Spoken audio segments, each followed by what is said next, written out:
Captain Craig. Hope you're having a wonderful week again this week. Tonight is Kids Club week number 3. And if you hadn't had the opportunity to join us yet, all of you kindergartners and 5th graders are welcome to come.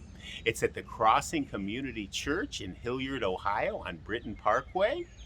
We'll be telling Bible stories, playing games, eating snacks together. We have so much fun, and you're all welcome to join us. And bring a friend. Now this week we'll be back in the book of Genesis. We're going to pick up where we left off last week.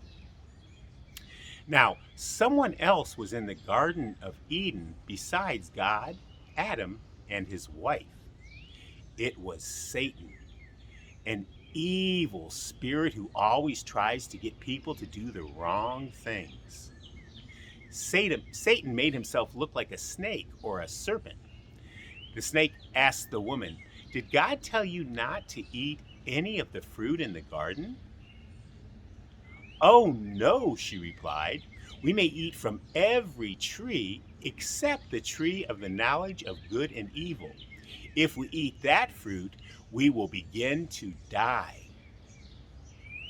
"No, you won't," Satan told her. "It can't hurt you at all.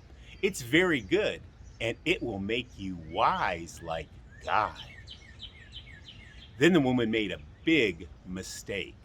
She went over and looked at that tree. The fruit looked so good. She remembered that Satan had said it would make her wise, and she did not want to be wise. But then she did something she shouldn't do. She disobeyed God. She picked a piece of the fruit from that tree and she ate it. And then she gave some to Adam, and he ate it too. Later they heard God's voice calling them. They didn't answer. Instead, they covered themselves up and they hid among the trees because now they were afraid of him. God called again, "Where are you, Adam?" "I'm hiding," Adam finally replied. "I'm afraid of you." "Why? Did you eat the fruit I told you not to eat?" God asked. Adam blamed his wife. "The woman brought me some and I ate it." And then God asked the woman, "Did you really do that?" "I did it because the serpent tricked me," she said. What a weak excuse for disobeying God. Now, because Adam and his wife listened to the serpent instead of to God, God had to punish them. But first, God spoke to the serpent. He said, "From now on, you will have to crawl around on the dusty ground for the rest of your life, and you will always be a special enemy of the woman and her children. You will strike at their heels, and they will crush your head." Then God told the woman that because she had disobeyed him, that she would have pain, so much pain, when her children were born. And God finally said to Adam, "Because you ate the fruit I told you not to eat, crops will no longer grow well for you. You will have to work hard to get rid of all the weeds and the thorns. Then you will die and your body will return to the ground from which I made it." It was after this that Adam named his wife Eve.